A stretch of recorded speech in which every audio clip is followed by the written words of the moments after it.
Unemployment is the next kind of measurement of the economy, and unemployment has been very interesting with COVID, um, because it got really bad and then it was pretty decent, and it remains decent.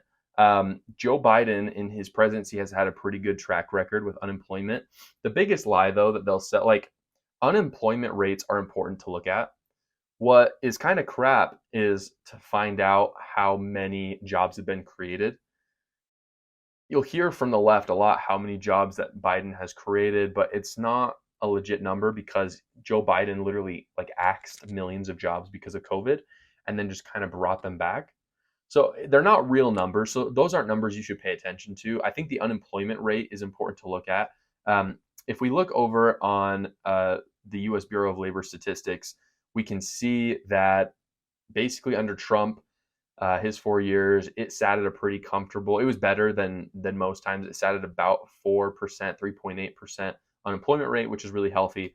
Better than the previous 4 years, which was sitting at an average of like 6.5%.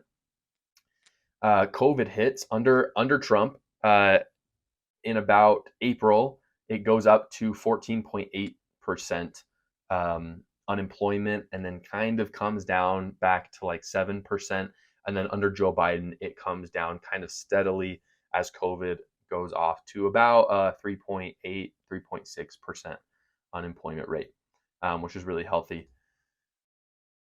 These are good numbers, and I want to give Joe Biden credit where credit is due. I don't know how much he's really done to achieve those numbers, but I think it just speaks for itself that when you stop shutting things down, jobs are created. Like, he didn't have to do a lot. All he had to do was stop being an authoritarian dictator and let people out, like let people run their own business, and the unemployment rate is going to go down.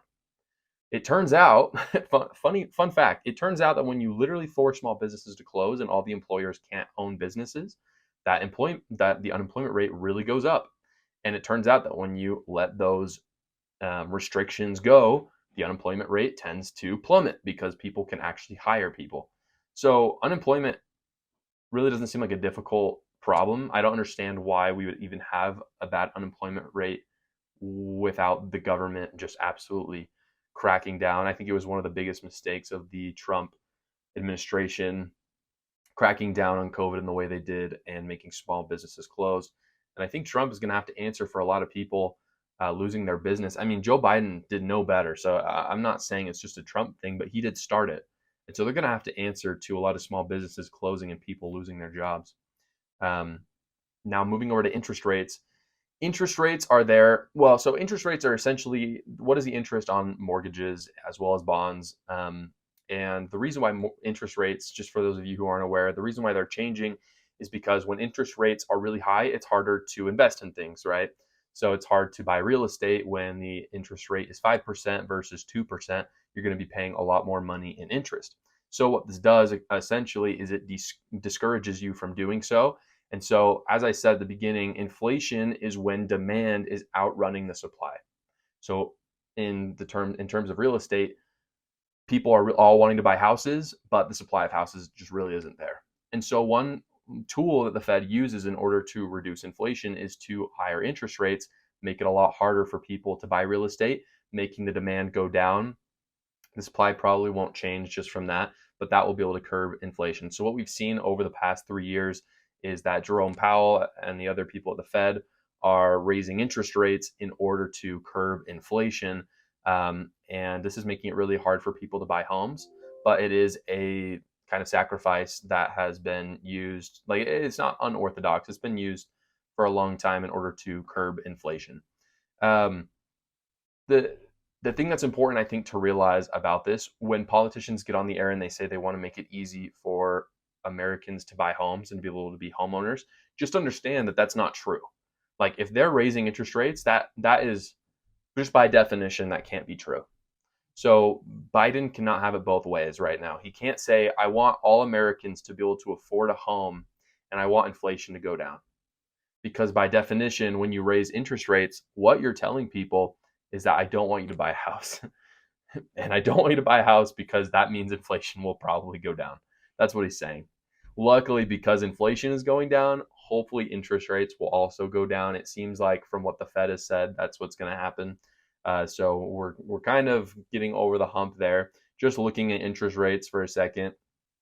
The highest interest rates have ever been was in September of 1981, which you remember that was about when inflation went really bad under Jimmy Carter.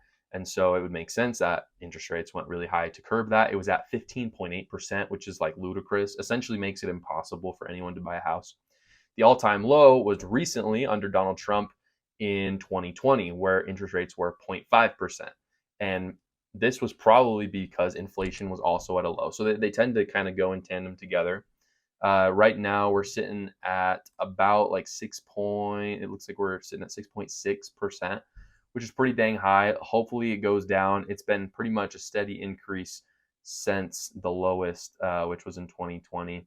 And it makes it, I did some math actually today on a home. It makes it incredibly expensive to buy a house, even just with 1 percentage point higher under the interest rates for homes. So if that can lower, essentially that's going to make the real estate market boom a lot more, and it will mean that demand once again is going to skyrocket. And the question is, will supply match that? And that will determine if inflation or deflation will happen. I want to talk about the partner for this podcast today. Ground News is the all-world media in one place service. That's right. Ground News is a website and app that gathers news from a staggering 50,000 sources worldwide. What sets Ground News apart is its ability to show you how breaking news is being covered across the political spectrum. It's like having a front row seat to the diverse perspectives of the world. With Ground News, you can easily compare coverage from various outlets and get a complete picture of the story. But wait, there is more. Ground News goes beyond the surface. Through data-driven analysis, it provides you with insights into the political bias, reliability, and ownership of news outlets.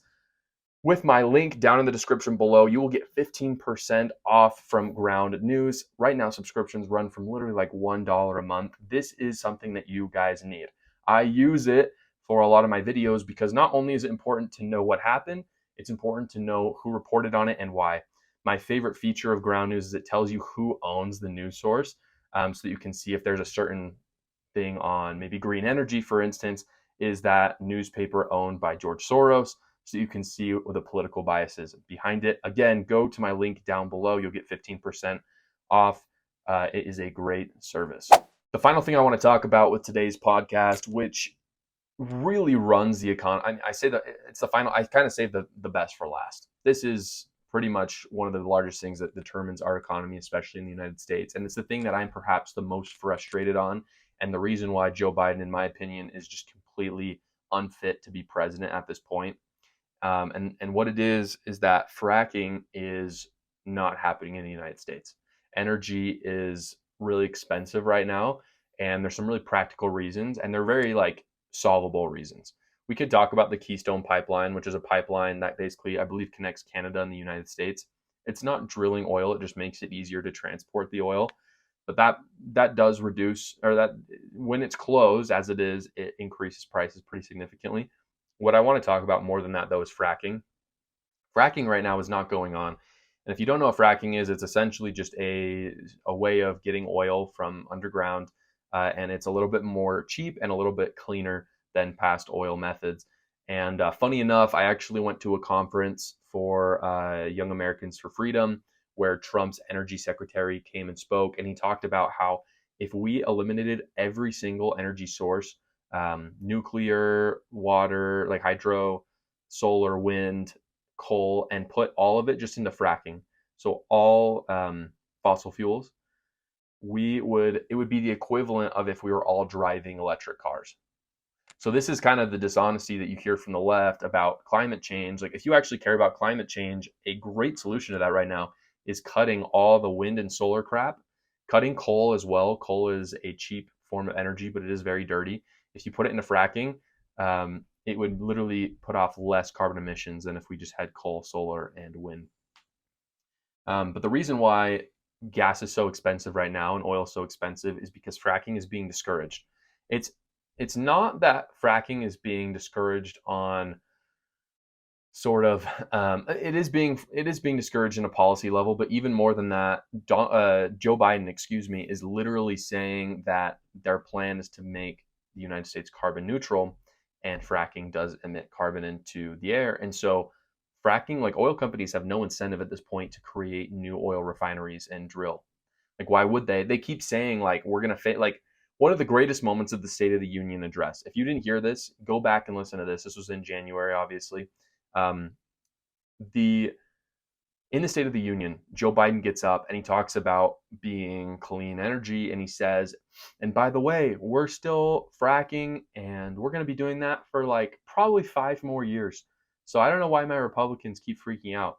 And the room just like erupted in laughter. Republicans were just laughing and laughing. And the reason why they were laughing is because that statement right there is the reason why gas is so high, because in order to set up these refineries and these drills, it costs like it costs tons of money, takes years and years.